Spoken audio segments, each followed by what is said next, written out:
Allora, Bruno Cesaro, la situazione dei migranti migliorerà o peggiorerà nei prossimi anni? No, non lo so.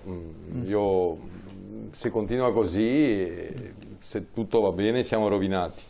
Però, cioè, in tutta onestà, lei sta chiedendo a un privato cittadino di parlare di massimi sistemi, no? Noi abbiamo gente strapagata che dovrebbe risolverli sti problemi, no? E invece ci limitiamo a discuterne, sicuramente in un salotto così, ma chi invece dovrebbe risolverli veramente? Quello che diceva prima Papa, sembrava più italiano, cioè, a parte che è italiano mi pare, no? La cittadinanza, però parlava più di italiano di noi, no? Parlava di guerra fra poveri, parlava di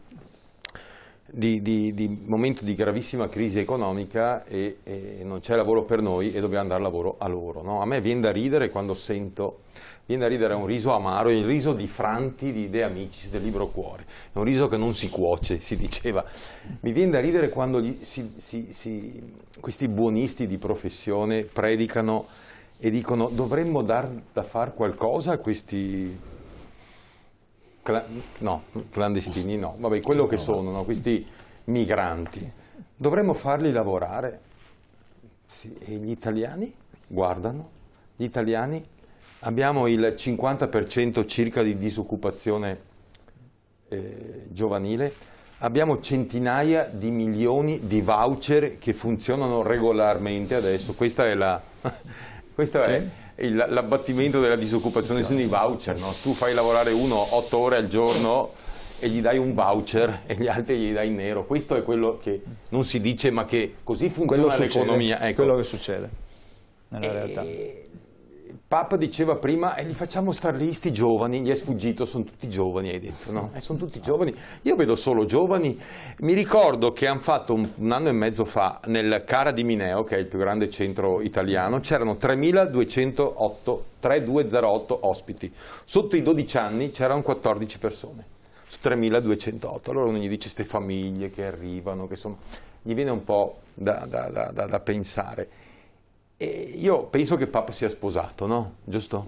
Probabilmente anche dei figli, non lo so. Io sono sposato, ho dei figli, io sono anche nonno. E in tutta onestà, e non è questione di essere cattivo o buono, è questione di essere umano.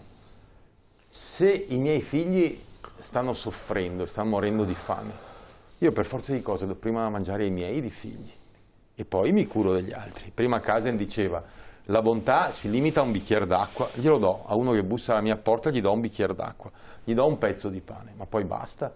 Poi non posso far sì che questa persona che ha bisogno, che trovo in strada, venga a dormire nel letto al posto di mio figlio, si sieda a tavola al posto di mio figlio. È quello che stiamo facendo in Italia. Chiudo con una cosa e dopo vorrei capire se qualcuno mi dà una risposta. La cosa terra a terra. Una signora di 74 anni, vedova, che ha un figlio diversamente abile dalla nascita.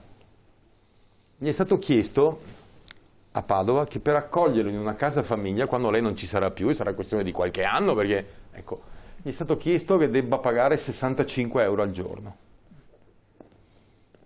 A un ghanese che viene qua, con l'ultimo cellulare, con le scarpe della Nike, gli diamo 35 euro al giorno.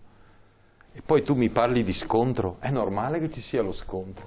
E lo scontro, il funzionario di polizia lo sa, è ancora limitatissimo. Quando veramente avremo ancora di più le pezze al culo rispetto a quanto le abbiamo adesso, allora vedrete il vero scontro. E rispondo alla sua domanda, allora, la situazione se continua così peggiorerà perché ci sarà una rivolta sociale. Cioè io, italiano, io che ho fatto questa nazione, questo territorio, io devo pagare per avere un servizio. Tu che arrivi da qualsiasi altro posto del mondo, non parlo del Ghana, potrebbe essere anche la Svizzera, vieni qui e io ti pago. No, santo Dio.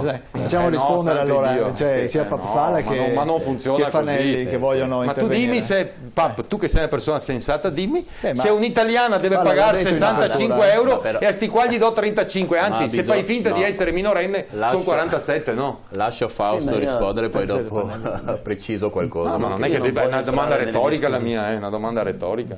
No, non entro nelle disquisizioni di carattere né ideologico né politico, ma faccio un discorso di carattere etico. Noi siamo comunque una Repubblica democratica e voglio ricordare che l'Italia rientra dentro un contesto internazionale dove la protezione internazionale è un obbligo. Anche nei confronti degli italiani però. Questo è un altro par di maniche, questa è la scelleratezza di tutti i governi che sono stati qui, che fanno probabilmente un divario sociale una loro fonte di risorsa, di sfruttamento, ma non me la prendo evidentemente con l'immigrato. Queste politiche non possono essere date come colpa all'immigrato che viene qui, probabilmente ci sono delle politiche da correggere. Io non mi sento di condannare la persona che viene dall'Africa, dalla persona che scappa dalla fame, da chi scappa dalla persecuzione, non mi sento di demonizzarlo. Probabilmente c'è da fare, come diceva giustamente il professor Case, che è qualcosa di filosoficamente più acuto, cioè fare una vera politica integrativa. Quindi quando lei dice i 35 euro sono giusti o non sono giusti, si può disquisire, si può parlare, si può approfondire l'argomento, ma non mi sento di così a dire il ghanese che viene qua non ha diritto, cioè non siamo comunque nel XXI secolo. È una cosa che dicono anche i più grandi economisti del mondo. Quelli che ci hanno distrutto il mondo, ma comunque sentiamo. Questo è quello che... Sì, no, i più grandi economisti sono quelli che hanno distrutto il mondo, ma comunque i più grandi sentiamo quello che del dicono. mondo ci dicono che innanzitutto, e qui può anche essere un ulteriore dato di riflessione, il calo demografico, non sono state fatte politiche che hanno incentivato la famiglia, tutelato la prole, sì. E ci siamo ritrovati ad avere un bug enorme che comunque deve essere colmato. Scusa Fausto, ma Sì. voglio dire, ma non è pensabile perché tu non fai politiche sociali per la famiglia che tu debba importare dei figli già fatti dall'Africa? Scusatemi, questo non è razzismo, questo è buon senso. Cioè tu in Francia, e lui lo sa, in Francia tu quando nasce un bambino alla famiglia vengono dati dei soldi reali, concreti, veri. In Italia se tu fai un bambino sei distrutto, non puoi più lavorare. Scusami, Bruno, perché è un colloquio, Bruno, insomma, non volevo quello che ti volevo dire. ma mi viene un po' di orticaria, Sì, no? ho E sono capito, fatto così, io Bruno. Ma non è, anzi, non con te, ci mancherebbe, ma è no, che io tu ti dici dico delle che cose giuste ho che il piacere da 12 anni di lavorare nell'immigrazione e ti posso garantire che il 90% delle persone che ho conosciuto e ho servito sono gente meravigliosa. Ma ci mancherebbe anche a me, non metto in discussione. Ma veramente gente meravigliosa. Però Fausto ti ho avuto il detto, piacere... ma è normale che a un africano io dia 35 euro per Ma qui non è mantenerlo? colpa dell'africano, ma non è colpa, io non date allora, colpa all'africano, ma non è io me la colpa prendo con dell'africano. ma io non me la prendo con l'africano, ma io non me la prendo con l'africano. Però la rivolta sociale, la gente poi ragiona di pancia, capisci? La gente dice, ma caspita, sto qua 35 euro, sono 1000 euro al mese, cioè è servito, riverito, non paga, non beve, non fa le pulizie, Bruno. non fa niente. E io, vecchio, anziano, che ho lavorato 45 anni, ho 500 euro di pensione al mese, Ma hai con chi ragione. te la prendi tu? Perfetto. Te la prendi No. con Alfano, te la Sì, prendi con Renzi? sì, te Ma la non lo fanno, Ma sì. te la prendi con quello Ma che non è te la vicino a puoi prendere te, con chi ma lo viene fanno qui e apposta, lavora, sì, poveraccio, ma dai. funziona così, Ma non dai, puoi fare una roba ma del funziona genere, così. Bruno. Ma non dico che sia giusto, succede però. Ti devi incazzare con Renzi e con ma no, Alfano ma io e mi con tutti incazzo con quelli tutto che il mondo, non me non frega senti, niente. allora Però no. voglio dire che non è Cazzo. giusto, capisci Fausto? Non è giusto. Noi dobbiamo dirlo che non è giusto, che chi ha fatto sto paese qua viene trattato peggio di chi è arrivato l'altra mattina con un barcone. Questo è quello che succede. Ma io non me la prendo né con quello che viene col Non ti voglio barcone, fare una ma campagna neanche col elettorale. barcone. Bruno. Non me la prendo con chi Bruno. permette una situazione del Quello che- genere. non ti voglio fare una campagna elettorale, ma ti sto dicendo sbagliano gli italiani a votare, questo posso fare. Ma ci mancherebbe anche altro, ma Una questo... battuta. Scusate un attimo, iniziamo Ma è a vero, sentire è anche vero, la Fausto. voce dei telespettatori da C'era una casa. questione che Abbiamo... volevo parlare questione dell'Europa, mi sono un po' dilungato, ma Dopo ci c'è la torniamo. questione della polizia. Ecco, io penso che l'Europa va fatta, non è un'entità estratta. L'Europa deve dare forza al Frontex, cominciare a creare veramente una reale polizia europea. Il fatto che l'Austria abbia voluto fare questo braccio di ferro, che in realtà è uno stato vassallo della Germania, l'abbiamo capito tutti quanti, non è certo correticolato. si risolvono i problemi dell'Europa. Il problema dell'Europa si risolve quando c'è paesi coesi, uniti veramente per lo stesso obiettivo. Ma quando mai succederà? Come ha detto Quando mai? È un paese, è un'Europa fondata sul denaro, ma cosa c'entrano i popoli in questa Europa? Sta considerando l'Italia probabilmente come... E allora facciamolo sto passo, mandiamoli a quel paese e noi restiamo nel nostro di paese. Abbiamo vissuto centinaia di migliaia di anni in maniera encomiabile, non avendo l'Europa unita, non avendo la moneta. Avevamo i talleri, avevamo i sesterzi ancora migliaia di anni fa ed eravamo la culla del diritto. Siamo diventati la tomba del diritto. No, ma è vero. Quando prima Caon diceva che sarà la fine dell'economia nostra perché mettono la frontiera al Brennero. Caon, cioè, scusa, io lavoro con l'estero, cioè voglio dire, guarda che noi non abbiamo mai avuto dei momenti più magici economicamente. Quando c'era la frontiera, quando c'erano le dogane, lavoravamo bene noi, perché avevamo la possibilità di difendere i nostri prodotti. Adesso viene dentro di tutto e stiamo soffrendo, quello è il problema. Mille frontiere magari. Abbiamo il signor Roberto, abbiamo il signor Roberto che è in attesa. Mille frontiere, no, devo piuttosto che sto casino qua, dai. Avere le frontiere con un'unica moneta vuol dire non aver capito niente. Ma infatti fuori dall'euro, ma fuori dall'euro, ma mi pareva di essere. Ho parlato di sesterzi, di talleri e di ducati. Ma siccome questo Ducato non era code a Fiat, allora dobbiamo ritornare ritornare a una politica però che si può fare domani. Perché dare fuori dall'euro è facile dirlo, ma lo stanno ingabbiando sempre di più perché qualsiasi Stato che avesse qualsiasi voglia di andare fuori non ci riesce. Vediamo, abbiamo visto anche i 10 milioni di abitanti della Grecia come è andata a finire. Perciò costa molto di più, perciò è inutile stiamo qua a fare discorsi che non servono a niente. Il popolo vuole chiarezza, la chiarezza non si dà a dire quei sestieri o quei sesterzi o quei scudi, quella è un'altra roba. Ok, quei scudi. Ma quali sono i discorsi che sono sensati? Discorsi che non valgono niente. Ma che discorsi che non valgono niente? Io faccio dei discorsi che dal mio punto di vista valgono moltissimo. Se io dico fuori dall'euro è perché ci credo fermamente. Magari Caon non ci crede. Caon, da quando è uscito dalla Lega, non ci crede più all'uscita dall'euro, ma va benissimo. Ma questo è un problema suo. Roberto, il problema mio. Io penso che invece uscire dall'euro sia una soluzione corretta e signor coerente. Roberto cosa ci dice? Dai, perché abbiamo parecchi telespettatori in attesa. Sentiamo Roberto. Signor Roberto, buonasera, scusi l'attesa, ma come avrà sentito il dibattito si è acceso. Non si preoccupi. Da dove chiama lei? Volevo dire due cose molto semplici. Sì. La prima è un consiglio al signor Cesaro. Sì. È inutile che lei continui a mangiarsi il fegato. Tanto lei dovrebbe averlo già capito, come l'ho capito io da tanti anni, che gli italiani sono una massa di stupidi. Gli italiani, lei l'avrei capito, come l'ho capito io, che prima di reagire si fanno massacrare e dopo forse reagiranno. Per quanto riguarda il sottoscritto, egregi signori, io ho speso 10 euro un mese fa per comprarmi il libro della Costituzione. Ebbene, negli ultimi 5 anni almeno, la Costituzione italiana è stata totalmente accantonata proprio per distruggere l'Italia e gli italiani. Quindi sulla base di questo io vi posso dire, visto che c'è anche un rappresentante delle forze dell'ordine là in studio da voi, così informo anche le forze dell'ordine che io la prossima settimana mi presenterò dal prefetto di Venezia e questa Costituzione che ho in mano da 10 euro gliela farò ingoiare di traverso. E Dio mi fulmini se qualcuno non pensa di spararmi, e se qualcuno lo fa io anche lo ringrazio. Ciao, buonasera. Grazie, buonasera signor Roberto. Adesso rispondiamo. Signor Giuseppe, buonasera signor Giuseppe, lei chiama da dove? Sì, buonasera. Buonasera, da dove chiama? Buonasera a tutti. Buonasera, prego. A Treazzo, Vicenza. Sì, prego, dica pure. Buonasera.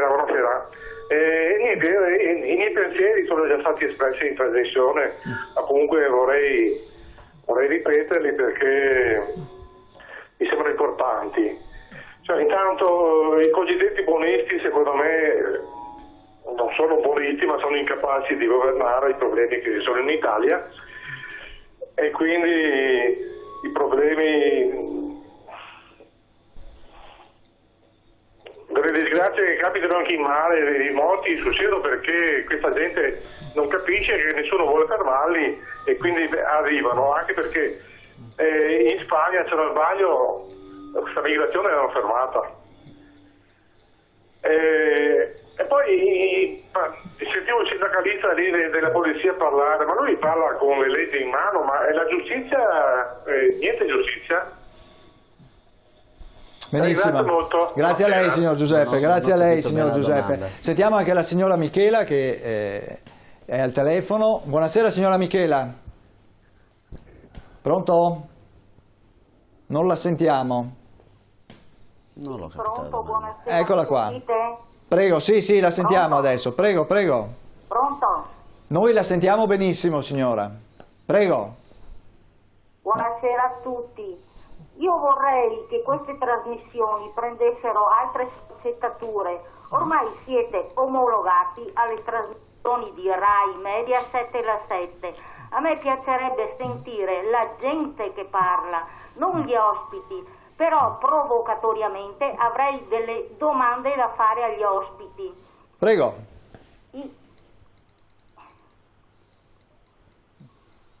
Probabilmente non ha In primis ritorno. vorrei dire al signore africano, con tutto il rispetto che ho per il signore africano, che anche se rimane in Veneto per migliaia di anni, per me rimarrà sempre un signore africano. E non parli, quando parla di poveri che fanno la guerra ai poveri, parli di autoctoni che faranno la guerra agli altri, perché vede, signore africano, stanno togliendoci servizi a noi autoctoni in sanità e altro perché non ci sono più i soldini. Per quanto riguarda l'ospite, che mi sembra sia delle forze armate o quant'altro, Forze di polizia. provocatoriamente fargli una domanda: se un domani ci fosse una rivoluzione, lei sta dalla parte del popolo o dall'altra parte?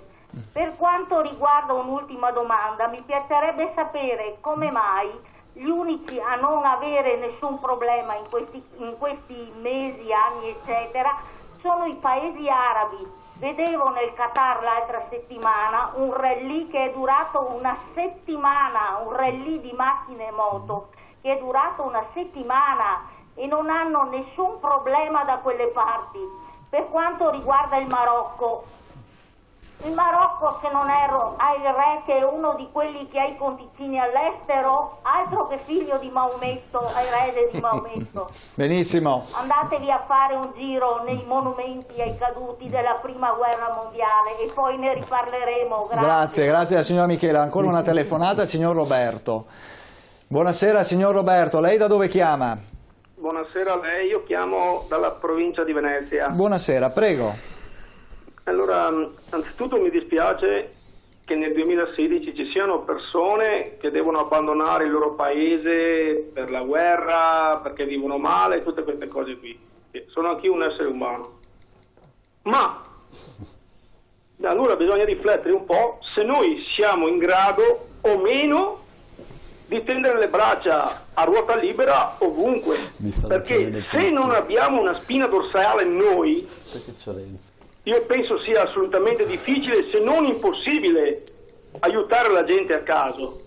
Con questo intendo dire in maniera chiara che se noi non modifichiamo il nostro codice penale in modo da riuscire a regolamentare bene il nostro paese e continuiamo a sperperare soldi per mantenere gente che deve fare i processi, per mantenere gente che deve inseguire i ladri, per mantenere gente dentro le carceri, e poi alla fine non pagano mai quelli che sono i crimini commessi, capito? Se non ci mettiamo in piedi in questo senso qui, non costruiamo una spina dorsale, tantomeno possiamo poi occuparci di problemi gravi, ma veramente gravi, come tutti sappiamo. Cioè, come possiamo noi, se abbiamo la spina dorsale rotta, aiutare anche le gli mani altri per aiutare un altro che è caduto per terra? Certo, è stato Poi chiarissimo. volevo anche parzialmente rispondere a quel signore che è responsabile non so di che cosa, il signor Fanelli lì, che stava dicendo prima dei 35 euro, che l'Europa si deve riorganizzare e creare una nuova polizia. Ma una nuova polizia per far cosa? Arrestare la gente e dopo un quarto d'ora la mandano fuori. Non c'è più distinzione, io lo vedo che sorride, ma non c'è ben poco da sorridere, signor Fanelli o Fanelli, come si chiama? Grazie, Fanelli, signor Giuseppe. Esatto, Fanelli, perché quelli che si fanno il mazzo come me, stia sicuro che non vanno a commettere disastri, e sono proprio quelli come me che vanno ad aiutare la gente quando ha bisogno di aiuto umano vero. Non sono mai quelli con le chiappe a riparo che governano un paese o che prendono grandi decisioni e sembra che hanno in mano il mondo. Alla Grazie, fine signor Giuseppe. Lo facciamo sempre noi. Grazie signor Giuseppe, allora, anche per il suo intervento. Abbiamo avuto varie sollecitazioni da parte dei telespettatori. Inizierei da Fanelli, con quest'ultimo signor Roberto che diceva: come facciamo se non abbiamo le normative, non abbiamo la legge, li mettiamo dentro, tornano fuori? Ma queste sono regole che valgono per gli autoctoni e anche per gli immigrati. Allora, noi dobbiamo partire dal presupposto che la legge è uguale per tutti. Sono perfettamente d'accordo con il signor Giuseppe che dovrebbe essersi modificata, e anzi lei sta sfondando con me e con il mio sindacato COISP una porta aperta, perché sono decenni che stiamo facendo battaglie per spiegare all'opinione pubblica che ci vuole la certezza del diritto. Chi paga deve scontare la sua pena, che dopo la pena possa essere... Chi sbaglia? Chi sbaglia, scusa. Chi sbaglia paga la sua pena, dopodiché, insomma, si possa fare anche un percorso di recupero, ma questo lo deve avvenire a chi ha la pelle nera, a chi ha la pelle gialla, a chi ha la pelle bianca. Per quanto concerne poi la signora, che veramente mi dispiace per lei, ma io mi dissocio completamente da quello che ha detto.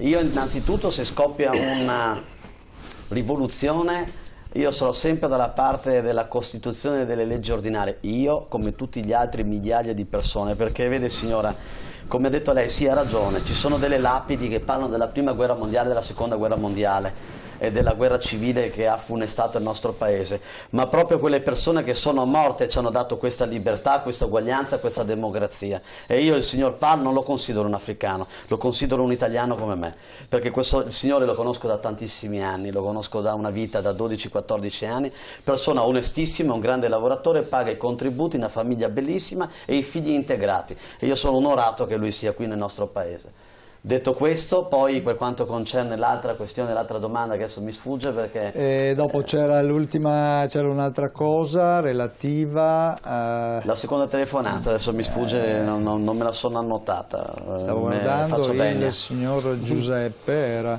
la seconda... non mi ricordo, perché poi alcune cose erano anche, c'erano alcuni appunto che ripetevano anche i concetti. Falla, vuoi... ma guarda, io vorrei solo precisare, allora bisognerebbe che la gente, l'opinione pubblica faccia la distinzione tra l'immigrazione e quelli che sono i richiedenti asilo. Allora, l'immigrazione in Italia, non possiamo dire che l'Italia ha abbracciato l'immigrazione da poco, perché stiamo raccogliendo i primi pensionati stranieri in Italia. Persone che hanno lavorato, che hanno fatto i contributi, come lo prevede la normativa, che stanno prendendo la pensione. Vuol dire che hanno lavorato, hanno servito il Paese. Allora, persone che contribuiscono anche alla crescita dell'economia del Paese, quindi sono immigrati che fanno parte integrante della società. Lì lancio un appello: bisogna che l'Italia, gli italiani, i cari italiani, cominciano a prepararsi psicologicamente ad affrontare questo cambiamento culturale, perché è evidente, è inevitabile. La gente sta prendendo la cittadinanza italiana, cominceranno a votare, anzi potranno da poco cominciare anche a candidarsi per scegliere chi le rappresenta o decidere loro di rappresentare anche la loro città. Tra l'altro ci sono alcuni gruppi di immigrati che si stanno costituendo un po' per creare una lista civica. Questo lo lancio qua in questa trasmissione. È molto importante. Abbiamo raccolto in Italia i primi carabinieri neri in Italia, quindi sta anche avvenendo... polizia, sono fare discriminazioni. Anche polizia. Fare discriminazioni. Allora, alcuni fattori che sono fattori di integrazione, fattori di cambiamento culturale, sono i primi tassisti neri. Se vai in un paese dove esci dalla stazione dei treni, dall'aeroporto, vedi i tassisti neri, sappiamo bene che qui in Italia per poter fare il tassista devi avere la cittadinanza italiana. Per fare l'autista dell'autobus deve avere la cittadinanza italiana, e queste situazioni stanno avvenendo e sanno anche guidare la macchina. Okay. Questo perché lo dico? è un dato di fatto positivo dove l'Italia deve cominciare ad andare con. Quando dicevo prima nel mio intervento che bisognerebbe coinvolgere gli immigrati nella gestione di tutti questi fenomeni, perché sono parte integrante anche dell'affrontare e porre soluzione per questa situazione. L'altra tematica riguarda i richiedenti asilo, dove c'è stata un'interpretazione diffusa. Guarda, io non me la prendo neanche con quella signora prima che dice che sì, sono africano, rimarrò africano, perché è la sua opinione, è il suo punto di vista. Però devi capire che la mala gestione del fenomeno di questi flussi migratori, l'interpretazione varia, come l'ho detto prima, di varie tipologie di governo, ha fatto in tale che ha creato una confusione all'interno dell'opinione, per ognuno pensa di vederle nel lato solo negativo e non vedendo quello positivo. Abbiamo visto accoglienze, che io potrei dare anche esempio di alcune zone dove sono stati accolti dei profughi, che stanno facendo i lavori socialmente utili, sono voluti talmente bene nella città. Questi sono i tipi di accoglienze che noi come sindacato abbiamo sempre chiesto. Non quel tipo di accoglienza diversa, di cooperative, dove viene gestito diversamente, che anche lì sull'inquadramento di quelli che sono i dipendenti ad assistere i profughi, 1000 cose ci sarebbero da dire dal punto di vista sindacale. Quindi qui devo dire, dobbiamo cercare di centrare un attimo un po' la discussione, chiedendo agli italiani, al popolo italiano, di prepararsi e di stare tranquilli nell'affrontare e cercare di capire nel fondo come capire la situazione dell'immigrazione e della gestione dei profughi. Finché non arriveremo a fare questa distinzione, succederanno delle telefonate di questo tipo. Noi siamo qui per dare il nostro punto di vista, sicuramente ci lavoriamo tutti i giorni, ogni giorno affrontiamo situazioni ma di difficoltà tale, ripeto, a dire che la crisi ha creato anche i suoi disagi, perché assistiamo anche nei nostri uffici cittadini italiani che sono in difficoltà. Le cose vanno in pari passo, evitando una lotta tra i poveri, come l'ho detto prima. Ok, grazie. Allora, prima la signora Michela si lamentava perché diceva non sentiamo i cittadini italiani, ma noi li abbiamo ascoltati invece, abbiamo fatto un piccolo sondaggio, questa volta ovviamente sulla chiusura delle frontiere e quant'altro, sentiamo come ci hanno risposto. Come giudica la chiusura della frontiera austriaca per l'emergenza migranti? Ma dico che è un fatto molto serio e su cui dobbiamo molto riflettere. In particolare direi che decisioni di questo genere dovrebbero essere prese a livello europeo e non dei singoli Stati. Certo che questa è una situazione che potrà danneggiare l'Italia, in quanto che questi migranti verranno bloccati in Italia e non potranno più circolare. Beh, devo dire che non sono assolutamente d'accordo, non mi sembra giusto, ci sono anche degli accordi internazionali insomma, da rispettare, no, direi proprio di no. Non sono... Troppo rigidi loro o troppo permissivi noi italiani? Troppo rigidi loro e noi italiani anche molto troppo permissivi. Penso sia una cosa un po' stupida perché dal punto economico è un po' un danno per l'Italia, visto che poi ci saranno code monumentali al Brennero, quindi mi sembra una cosa, appunto, ripeto, un po' stupida e affrettata. L'Austria di certo non pensa agli interessi italiani. Ma io invece sì, quindi no, ma anche, cioè, è stupido anche per loro perché nell'altro senso i tir che vengono dall'Austria all'Italia è un danno reciproco. Non sono d'accordo perché casca tutto, casca l'Europa se chiudiamo le frontiere. È una cosa comunque da decidere a livello europeo, non penso che un singolo Stato possa decidere di fare, disfare, chiudere o aprire, cioè, tutto sommato è un'emergenza, cioè non è che chiudendo una frontiera si risolvano le cose. Penso che stia scherzando, già fa una cosa assurda nel chiudere la frontiera e poi come può venire in Italia a fare il controllo essendo un altro Stato? Io non sono d'accordo con la chiusura delle frontiere, io penso che l'Europa intera avrebbe dovuto pensarci prima e cercare di trovare una soluzione, ma tutti insieme, non ogni Stato per conto proprio. Allora, professor Casen, beh, insomma, i cittadini problema, rispondono in maniera... Io credo che il problema non sia il Brennero, il problema è come ci comportiamo noi rispetto al resto d'Europa e a chi giova tutto questo questo spostamento di milioni ormai di persone, perché a 100-150 mila solo per l'Italia, più la Grecia, più il resto, ormai in un paio di anni si parla di qualche milione. Ci sono 6 milioni fuori dalle frontiere europee che stanno spingendo per entrare in Europa. Siamo preparati a essere buoni, come diceva Papa Francesco, oppure in maniera più razionale siamo preparati a creare delle opportunità, perché questa gente chiaramente deve vivere e quindi bisogna organizzare, perché c'è un sovraffollamento non facilmente gestibile. Cosa vuol dire? Non vuol dire soltanto dargli da mangiare, dargli lavoro, vuol dire la giustizia, vuol dire insegnare il nostro sistema di vita civile, non che siano incivili, ma il nostro è un sistema di vita diverso. Io sono stato spesso in Africa e amo moltissimo gli africani, hanno un modo loro di concepire la vita che è diverso dal nostro. Ora, se io vado a vivere da loro, o mi adatto, mi creo un mio enclave per stare in Europa, all'interno dell'Africa. Il problema non è il confine.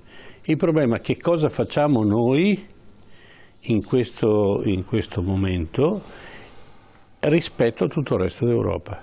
Allora, se una nave che deve battere il Mediterraneo si avvicina a un porto egiziano per caricare i profughi, non libico, perché, ripeto, la disinformazione dei nostri giornali e soprattutto delle televisioni,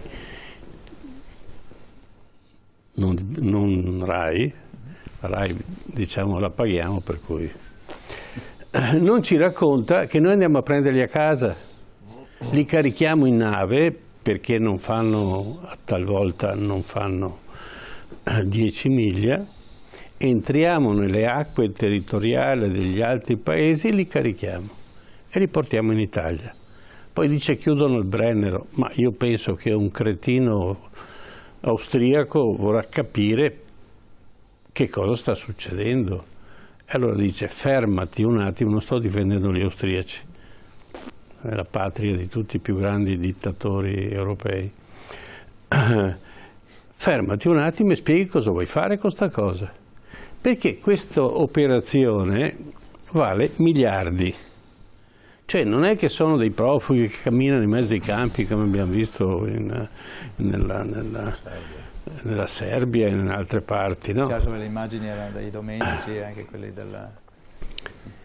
Vediamo invece che sono delle persone che pagano, vengono sfruttate, vengono schiavizzate, vengono caricate su una specie di gommone, perché ormai quei gommoni vengono prodotti apposta per questa cosa, non sono in commercio, fanno delle specie di camere d'aria. Ben radicata, del resto sì, allora parte dalla produzione, si parte dalla produzione del mezzo che passa il mare, a chi prende i soldi, a chi schiavizza queste persone, e quando arrivano in Italia rimangono schiave, perché devono pagare, perché dall'altra parte sono rimasti i familiari e i familiari non hanno i soldi per dare, quindi questi lavoreranno per pagare il viaggio e tutto il resto.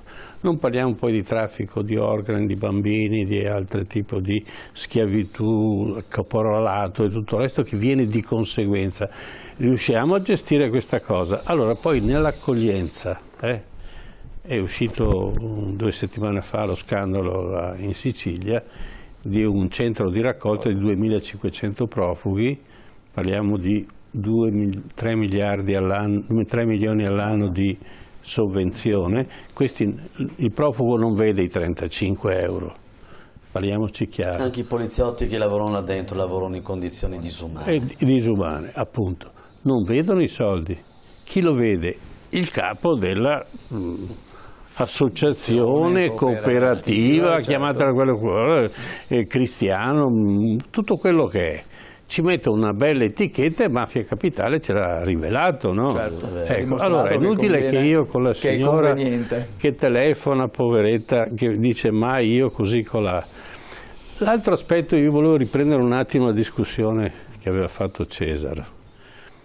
L'anziano è un ingombro. Nella filosofia e nell'economia italiana l'anziano pensionato è meglio che muoia, perché pesa. Quella pensione, i soldi che ha messo per quella pensione, lo Stato e chi altro gestisce poi le pensioni se l'è già mangiato da mo'. Di conseguenza adesso non abbiamo soldi da darti. Ti diamo anche quello di tuo figlio, così tuo figlio andrà in pensione 10 anni più tardi, 5 anni più tardi, forse mai. No? Ma non ce lo raccontano. Allora, e questi soldi che vengono, i pensionati sono privati della loro pensione, vanno a finire nelle tasche di Mafia Capitale, che poi Mafia Capitale vuol dire Palermo, mafia di Palermo, mafia di Messina, di Siracusa, la mafia di tutta Italia, compreso qui a Padova, insomma, che se ne fa. Perché devo pagare un'organizzazione per mantenere una persona? Il profitto, l'immigrato non ha nessun vantaggio se non quello di sfamarsi e non viene inserito nella società, tutt'altro, viene isolato dalla società e nel momento in cui non mi serve più lo scarico e ne prendo un altro. E questo si trova a non essere inserito nella società, non avere un lavoro, non avere la possibilità di essere utile alla società che l'ha accolto. Bene, allora andiamo in pubblicità, dopo 2 minuti di pubblicità torniamo subito, poi abbiamo gli ultimi minuti di trasmissione, tra poco.